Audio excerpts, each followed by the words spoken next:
नमस्कार। ये बात तो हम सब जानते हैं कि हमारी सेहत का रास्ता हमारी थाली से होकर गुजरता है। लेकिन दिल की सेहत का क्या? आज हम इसी पर बात करेंगे कि अपने दिल को मजबूत रखने के लिए क्या खाना चाहिए। और इसके लिए हम कहीं और नहीं बल्कि सीधे वर्ल्ड हेल्थ ऑर्गेनाइजेशन यानी WHO के एक्सपर्ट्स की गाइडलाइंस को समझेंगे। तो आज का हमारा सफर कैसा रहेगा? सबसे पहले हम ये समझेंगे कि दिल की बीमारी आखिर होती क्या है। फिर हम देखेंगे कि खाने पीने की आदतें इसमें कितना बड़ा रोल प्ले करती हैं। इसके बाद हम सीधे WHO के दिए गए टिप्स पर नजर डालेंगे, कुछ खास मेडिकल कंडीशंस में डाइट कैसी होनी चाहिए ये भी जानेंगे, और आखिर में सारी जरूरी बातों को एक साथ समेट लेंगे। तो चलिए शुरू करते हैं बिल्कुल बेसिक से। किसी भी प्रॉब्लम को सॉल्व करने के लिए उसे जड़ से समझना जरूरी है ना? और दिल की सेहत के मामले में ये जड़ है कॉरोनरी हार्ट डिजीज। इसे समझने का एक बहुत ही आसान तरीका है। सोचिए हमारा दिल एक पावरफुल इंजन है और खून ले जाने वाली नसें वो फ्यूल लाइंस हैं जो इस इंजन तक फ्यूल पहुंचाती हैं। अब कोरोनरी हार्ट डिजीज वो कंडीशन है जब इन्हीं फ्यूल लाइंस में कोई गड़बड़ी या ब्लॉकेज आ जाए। जाहिर है इंजन पर असर तो पड़ेगा ही। और इस ब्लॉकेज की सबसे बड़ी वजहों में से एक है एथेरोस्क्लेरोसिस। अब ये शब्द सुनने में थोड़ा कॉम्प्लिकेटेड लग सकता है, पर इसका मतलब बहुत सीधा है। हमारी धमनियां यानी खून की नसें अंदर से मोटी और सख्त हो जाती हैं। क्यों? क्योंकि फैट और कोलेस्ट्रॉल जैसी चिपचिपी चीजें उनकी दीवारों पर जमने लगती हैं। बिल्कुल वैसे ही जैसे किचन के पुराने पाइप में गंदगी जम जाती है और पानी का फ्लो कम हो जाता है। इसके साथ ही एक और कॉमन प्रॉब्लम है एसेंशियल हाइपरटेंशन, जिसे हम आम भाषा में हाई ब्लड प्रेशर कहते हैं। इसमें दिलचस्प बात यह है कि एसेंशियल का मतलब है कि डॉक्टर्स को भी अक्सर इसका कोई एक ठोस कारण नहीं पता होता। ये बस धीरे धीरे बिना बताए हमारे दिल पर एक्स्ट्रा प्रेशर डालता रहता है।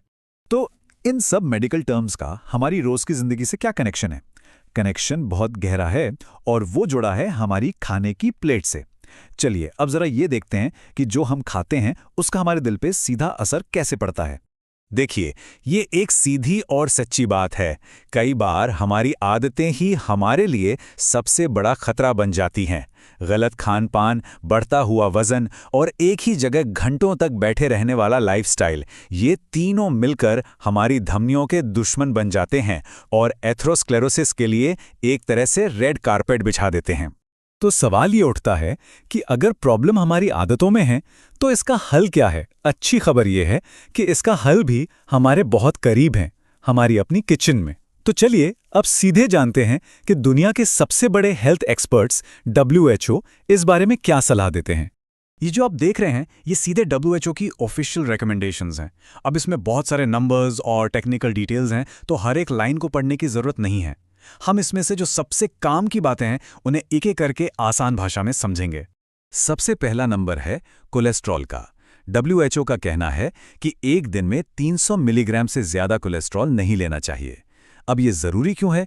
क्योंकि यही एक्स्ट्रा कोलेस्ट्रॉल हमारी धमनियों में जाकर जम सकता है, जिसकी बात हमने अभी की थी। तो बस एक नंबर याद रखना है, 300 से कम। अगला है सैचुरेटेड फैट।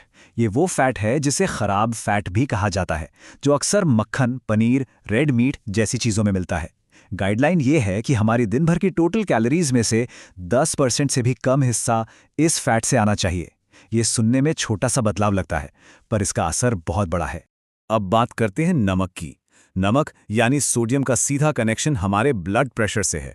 WHO की सलाह है कि इसे हर दिन 5 से 7 ग्राम तक ही रखना चाहिए।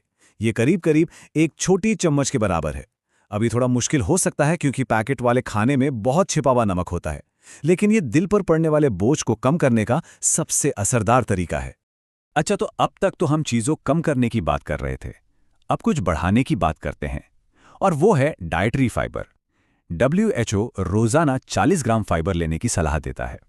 फाइबर को आप शरीर की सफाई टीम समझ सकते हैं। ये बैड कोलेस्ट्रॉल को शरीर से बाहर निकालने में मदद करता है और पेट को भरा हुआ भी रखता है, जिससे वजन कंट्रोल में भी मदद मिलती है। तो फिर एक दिल के लिए अच्छी प्लेट दिखती कैसी है? सोचिए, उसमें ढेर सारे रंग हों, यानी हर दिन कम से कम 400 ग्राम फल और सब्जियां, साथ में करीब 30 ग्राम दालें, नट्स और सीड्स भी होने चाहिए। और एनर्जी के लिए हमें चीनी और मैदे जैसे रिफाइंड कार्ब्स पर नहीं, बल्कि साबुत अनाज जैसे कॉम्प्लेक्स कार्बोहाइड्रेट्स पर ज्यादा ध्यान देना चाहिए। ठीक है, तो ये सारी सलाह तो बचाव के लिए बहुत अच्छी हैं, पर अगर किसी को पहले से ही हाई ब्लड प्रेशर या दिल से जुड़ी कोई और परेशानी हो तो तब डाइट को लेकर और भी ज़्यादा सावधान रहना पड़ता है। ये स्लाइड काफ़ी इंटरेस्टिंग है। ये दिखाती है कि कैसे अलग-अलग कंडीशन में सलाह भी बदल जाती है। जैसे हाई ब्लड प्रेशर में सबसे बड़ा दुश्मन है नमक। इसे बहुत ज़्यादा कंट्रोल करना पड़ता है, कभी-कभी तो सिर्फ 2 से 3 ग्राम रोज़। वहीं दूसरी तरफ अगर किसी को हार्ट अटैक हुआ हो तो रिकवरी के दौरान शरीर को ऐसी एनर्जी चाहिए जो आसानी से पच जाए, इसलिए थोड़े समय के लिए सिंपल कार्ब्स दिए जा सकते हैं। हाँ, लेकिन ये जरूर ध्यान रखना है कि लॉन्ग टर्म में दिल की सेहत के लिए कॉम्प्लेक्स कार्ब्स यानी साबुत अनाज ही सबसे बेहतर विकल्प हैं। तो हमने काफी कुछ जान लिया, है ना? चलिए अब इन सारी बातों को कुछ आसान, याद रखने लायक पॉइंट्स में समेट लेते हैं, जिन्हें आज से ही अपनी जिंदगी में शामिल किया जा सकता है। तो ये हैं एक हेल्दी हार्ट के लिए डाइट के गोल्डन रूल्स। पहला, खराब फैट और कोलेस्ट्रॉल पर लगाम लगाइए। दूसरा, नमक कम कीजिए। तीसरा, फाइबर के लिए ज़्यादा से ज़्यादा फल, सब्जियां और दालें खाइए। चौथा, सफ़ेद की जगह भूरी चीज़ें चुनें, मतलब मैदे की जगह आटा। और पांचवा, एक हेल्दी वजन बनाए रखिए। ये नियम साफ साफ बताते हैं कि हमारी सेहत का कंट्रोल काफ़ी हद तक हमारे ही हाथों में है। तो अब असली सवाल ये है कि इस सारी जानकारी का हम क्या करेंगे। देखिए, पूरी लाइफस्टाइल को एक ही रात में बदलने की जरूरत नहीं है। क्यों ना आज से ही अपनी प्लेट में कोई एक छोटा सा बदलाव किया जाए। क्या वो खाने में एक चुटकी नमक कम करना होगा, या शायद नाश्ते में एक फल शामिल करना।